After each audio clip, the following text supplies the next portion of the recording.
often when there's a mismatch between good teams, there's the talk of complacency. But one thing your team has done really well is guard against complacency. No matter what the opposition has, you played really hard, solid cricket that you play against them. So how do you guard against the complacency and be able to run through all these? Well, it's pretty simple. We have to have absolute respect for the game, and in that process, I think the opposition that we play against, our intent and our respect towards that match or the game of cricket cannot change. So we understand, and also it helps when you've been a group of young guys trying to take the team on top, and then when you achieve it, you understand the importance of that journey and hard work. So, very few people in the past couple of years have walked into the number one team. All of us have been part of taking the team from the stage that we were in 2014-15 to number one in Test cricket. So we all have a lot of respect and love for that process, and that's why we love playing Test cricket the way we do, because we understand how much effort each one of us has put to take the Indian team to the number one position over these 4 or 5 years that we have, and that's one reason that we play the way we do, because we just love playing together on the field.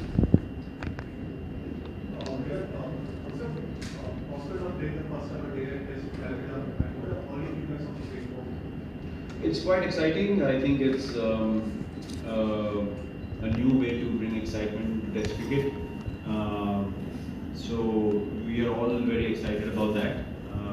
The pink ball I played yesterday, I felt like it swings a lot more compared to the red ball, because there's extra lacquer on the ball, and it doesn't go away too fast, and the seam holds upright quite a bit. So I think if the pitch has enough head for the bowlers, then the bowlers will be in the game, especially fast bowlers, throughout the course of the test match.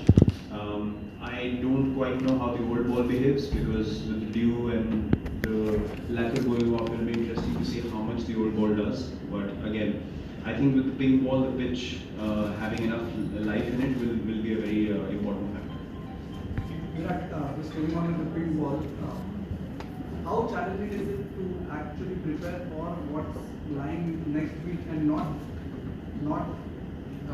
take your focus away from the job at hand, which is the next 5 days? Well, no. In Test cricket, I don't think you can afford to take focus away at all. Not even one session, not even one over. Because with the red ball, you need to be absolutely precise in your focus. Every game that you play, every ball that you play, every situation that you're in. So our prime focus is the test match starting tomorrow.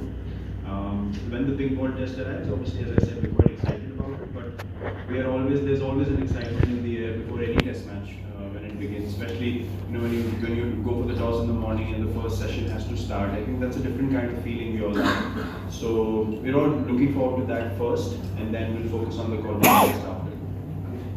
Virat, some of you actually alternated between the pink and red ball throwdowns yesterday. Can you take us through the drill and your learnings from that? Well, I hadn't played with the pink ball before, so I was given an opportunity to try it, and I wanted to. So that was my mindset behind playing with the pink ball. I think everyone else did it as well, because it's just you require extra concentration to pick the pink ball suddenly when you're playing with the red ball. So I think it was to work on the reflexes a little bit as well, because when you play with the red ball in a net and then you arrive at the pink ball, it's very difficult to pick it up, which can be the case in the game as well. So just to give you a bit of a match scenario, and how it might be difficult to pick it early on, so get into that sort of zone was the reason behind it.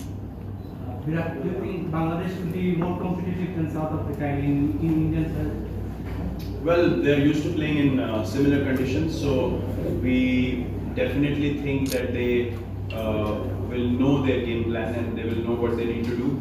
We will have to play well to get a result in every test match like we have in the past. So we will not take anything lightly. We will not take any batsman or bowler lightly from Bangladesh.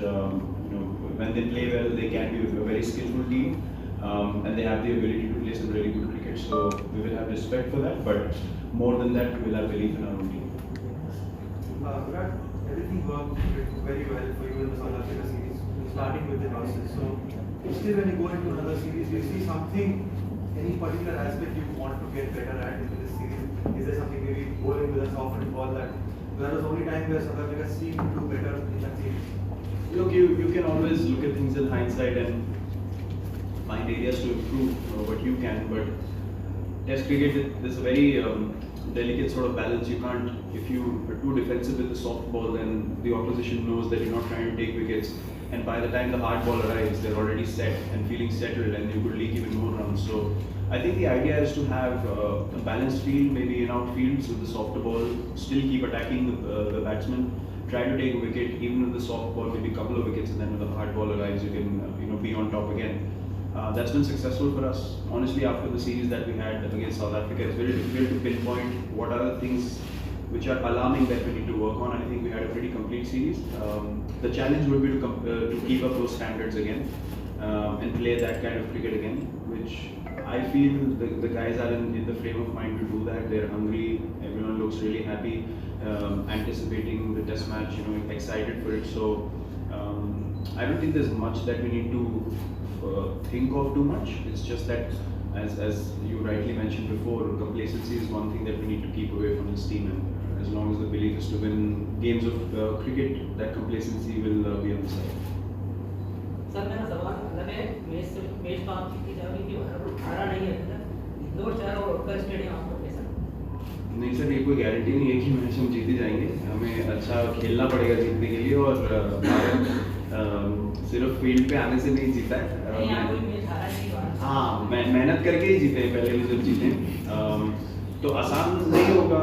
Indore में हमेशा हमने अच्छा cricket खेला है, जैसे आपने बोला, लेकिन क्रिकेट आप कहीं भी खेलें, किसी भी स्टेडियम में खेलें, आपको मेहनत करनी पड़ेगी जीतने के लिए, और गेम को सम्मान देके और हर सिचुएशन में अपने ऊपर बिलीफ रख के ही आप मैच जीत सकते हैं. जो हमारा फोकस रहेगा, चाहे हम इंदौर में खेलें या कहीं और, लेकिन ये स्टेडियम में हमारी अच्छी मेमोरीज रही हैं, तो उससे हम थोड़ा बहुत मोटिवेशन लेंगे. Virat, do you believe that India now possesses the best fast bowling attack in the world, considering the amount of success we are having on even unresponsive pitches at home? Would you say that we are now possibly amongst the top 2-3 countries in terms of fast bowling strength? Well, if you ask me, we are right at the top. I won't even count ourselves among 3, because, and these guys deserve it, because as a captain, when we started off, that was the conversation, and that was the one thing in my mind that I really want to see happen, that our fast bowlers should dominate world cricket. Batting was never an issue, spin was never an issue. After Zach and all these stalwarts went away, we were thinking, how can we get back to the top, have the ability and the firepower to pick 20 wickets. So just seeing the way they bowl, and it's the belief that stands out, according to me. Any kind of pitch, any kind of opposition, they believe that they can get more out of the pitch than the opposition, and that belief matters a lot. Actually, it's everything. It's not the most important thing. It's everything for a fast bowler. So I couldn't be more happy for them. And the best thing is they're still not done yet. So they're getting more and more hungry every time they step out, and they love bowling together. I think that's their biggest strength. No, they see the pitch. See, being on the pitch, will you go with 3 seamers? And in that, the word of Nissan, how do you manage your viewing when there is not much help on the surface, like how you rested in the third test? Well, how do you get going and please? Yeah, that seems pretty likely looking at the pitch.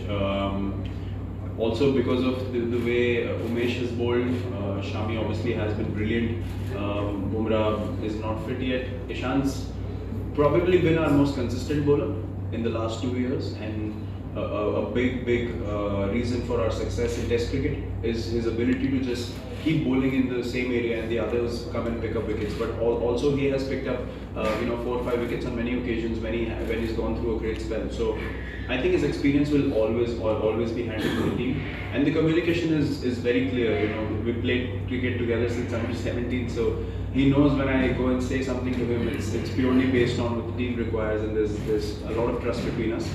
So he took it really well. Pune, there was more help for him, and then the communication was simple, that Ranchi is going to be drier, and then Umesh and Shami probably become more of lethal options when it reverses a bit, which he also understands. And Ishant's strengths are different when the ball's seaming and swinging. He'll be, right in the top 2 contenders compared to anyone else. So I think, as I said, that trust, that camaraderie, that belief in themselves is pushing this team forward, because they are the ones that are in that mindset to get 20 wickets, and these are the things that help as well. They step in and they make impactful performances because they are in a frame of mind that they just want to help the team. We have seen India being started against the left arm basis previously, and we have seen again that left bowler take a good challenge against the Indian batsman. So how big a threat can be Mustafiz or Rahman? Yeah, he's a very good bowler. We've played against him quite a bit, but red ball, I think any left arm seamer is a very different kind of a bowler that we're used to playing a lot. So yeah, it just requires extra focus because you don't play left arm seamers that regularly, when you don't have them in your team. So it's a challenge, but we must look forward to those challenges, and not that we get bundled out against left arm seam, but yeah, we found it more difficult purely because we don't play them on a regular basis. So he's going to be a threat, he's going to be a key weapon for Bangladesh. He's an experienced bowler and he's been around for a while, and he knows the Indian batsmen as well, having played in the IPL and so on. But we've played against him a lot as well. So I think it'll be about keeping focus and concentration against a good bowler and try to come out on top. Last time,